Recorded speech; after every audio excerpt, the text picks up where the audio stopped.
మీ ఎలాంటి వ్యాపార ప్రకటనలకైనా వెంటనే మా ఛానల్ సంప్రదించండి. 2026 ఫిబ్రవరి మాసం మిథున రాశి. మరి ఈ మిథున రాశిలో ఉండవలసిన వాళ్ళకి అదృష్ట గడియ, లక్ష్మీ గడియ, స్థాన గడియ, పూజ గడియ. మరి ఇలా జాతక యోగంలో చూసుకుంటే ఏ కార్యక్రమైనా కానీ ఈ నెలలో 9వ తారీఖు నుంచి కొన్ని నవగ్రహాలు శాంతమవుతున్నాయి. వీళ్ళకి 3 గ్రహాలు ఘోషిస్తున్నాయి.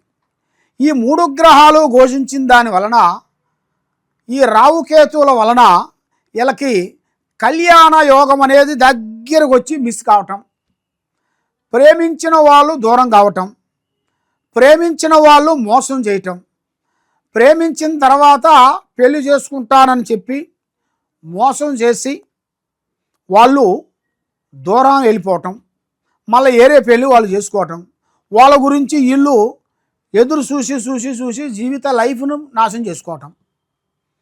ఎందుకంటే ఒక మనిషిని అభిమానించి ప్రేమించిన తర్వాత మళ్ళా రెండో మనిషిని ప్రేమించాలంటే చాలా వరకు బాధాకరంగా ఉంటుంది. ఒక మనిషితో మోసం పోయిన తర్వాత రెండో మనిషితో మనం మళ్ళీ స్నేహం చేయాలంటే చేయలేం. అది మనస్ఫూర్తిగా చేయలేం. ఎందుకు చేయలేమంటే అందరూ ఒక రకంగా ఉండరు, అందరూ మనస్తత్వాలు ఒక రకంగా ఉండవు. కొంతమంది జాలి హృదయాలు ఉంటాయి, కొంతమంది కఠినమైన హృదయాలు ఉంటాయి.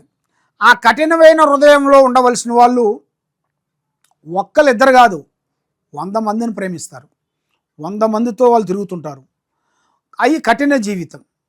ఇది ఈ ప్రేమ అనే విషయాన్ని గురించి, ఆ ప్రేమకి విలువ ఇచ్చిన వాళ్ళు దాని గురించి ఆలోచించే వాళ్ళకి ఒకరిద్దరితోనే వాళ్ళకి సరిదిద్దుకుంటారు.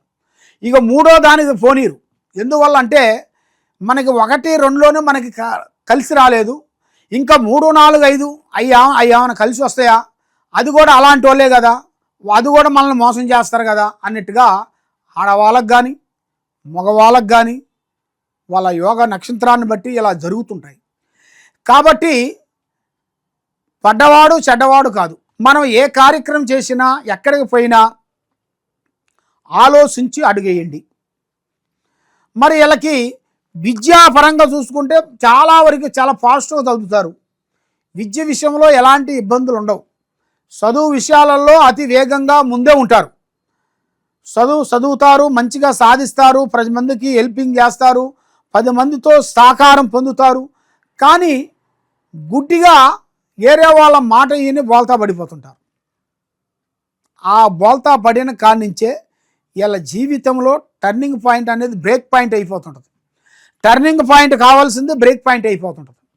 ఆ బ్రేక్ పాయింట్ వల్ల వీళ్ళు ఏ కార్యక్రమైనా కానీ ఏ పనైనా కానీ సక్రమంగా కాకోకుండా నేరుగా వెళ్ళాల్సింది పక్కదారిలోకి వెళ్ళిపోతుంటాయి. ఆ పక్కదారిలో పోయినప్పుడు లేనిపోయిన సమస్యలు వచ్చి పడిపోతుంటాయి. నువ్వు ఏ పని చేయకపోయినా ఆ సమస్య మీకు వచ్చి రావటం, స్త్రీ నుంచి కొన్ని మోసాలు జరగటం, పురుషుల నుంచి కొన్ని మోసాలు జరగటం, ఇలాంటి సంఘటనలతో చాలా చాలా చాలా వరకు మీరు సతమతం అయిపోతుంటారు. మరి అలాగ సతమతం అయిపోయే వాళ్ళందరికీ మీకు మంచి యోగము, మంచి రాజయోగం మీకు రావాలంటే మీ మీద ఉండాల్సిన గ్రహదోష నివారణ అనేది కావాలి.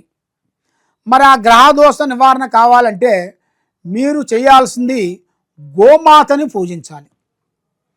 గోమాతను మీరు పూజించి ఫస్ట్ మీరు చేయాల్సిన పూజా బలం, ఏ వ్యాపారం కానీ ఏ బిజినెస్ కానీ ఏదైనా మీరు ఒకటి చేయాలనుకోవాలనుకోండి, మీరు చేయాల్సిన పని ఏమిటంటే మెయిన్గా గోమాత దగ్గరికి వెళ్ళి 5 అరటిపండ్లు, కొన్ని నవధాన్యములు కానీ ఆ ఆవుకి మీరు సమర్పించాలి.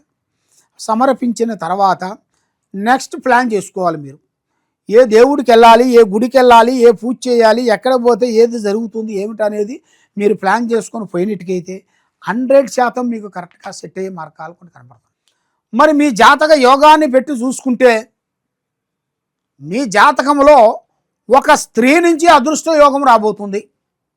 ఆమె కాలు పెట్టిన కానించి అష్టౌశ్వర్యాలు, భాగ్యభోగాలు, మనశ్శాంతి ప్రాప్తి కలిగే యోగం అనేది మీ జాతక యోగాన్ని బట్టి చాలా వరకు కనబడుతుంది.